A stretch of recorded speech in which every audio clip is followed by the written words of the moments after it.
बनारस के एसएसपी अमित पाठक ने community policing को सच करते हुए न सिर्फ एक बुजुर्ग महिला की मदद की बल्कि अपने बेहतर व्यवहार से दूसरे पुलिस कर्मियों के लिए भी नजीर पेश किया। जमीन संबंधी मामले में कार्यवाही न होने पर चौकी की रहने वाली 80 साल की अख्तार बेगम शुक्रवार को एसएसपी दफ्तर पहुंची थी।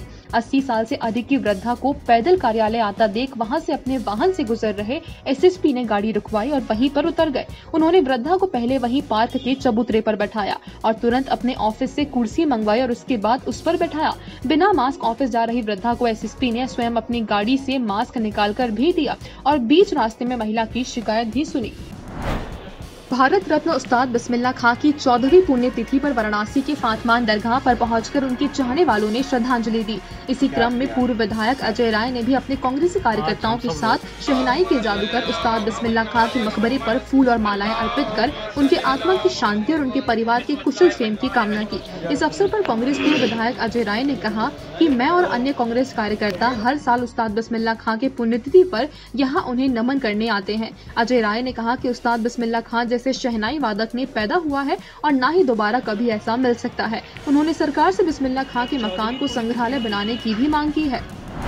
युवा नेता कनिष्क पांडे को यूथ कांग्रेस का नया प्रदेश अध्यक्ष नियुक्त किया गया है। वाराणसी पहुंचे कनिष्क पांडे ने कई मुद्दों पर अपने विचार भी रखे। मीडिया से बात करते हुए उन्होंने बीएचयू के कुलपति राकेश भटनागर के विवादित बयान का जिक्र किया। उन्होंने कहा कि वीसी को इस तरह की बयानबाजी शोभा नहीं देती।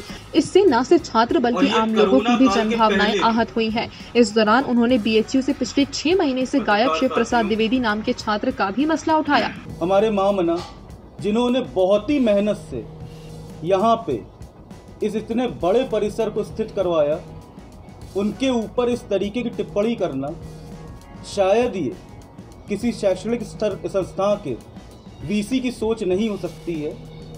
ये बहुत ही निंदनीय है। इसको बहुत ही जिम्मेदारी से कहता हूँ, उन्होंने अगर अपने शब्द वापस नहीं लिए तो हम लोग इस पर एक बड़ा आंदोलन करने को मजबूर होंगे।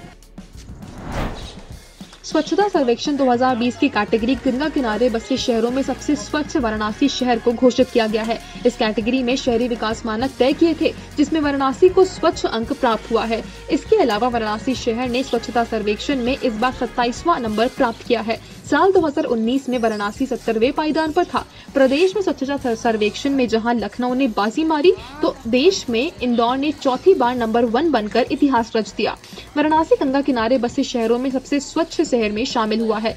गंगा किनारे शहरों के लिए शहरी विकास मंत्रालय ने 7 मानक तय किए थे। इनमें घाटों की सफाई, गंगा में गिर रहे नालों की संख्या, गंगा में कचरे की मात्रा, गंगा किनारे घाटों व गाँवों में जल प्रदूषण को लेकर जागरूकता संदेश, घाटों पर हर 50 मीटर पर गीले और सूखे कचरे के लिए डस्टबिन, घाटों पर खुले में कूड़ा फेंकने के स्थलों की संख्या के आधार पर यह निर्णय लिया गया था। सभी मानकों पर वाराणसी खरा उतरा है।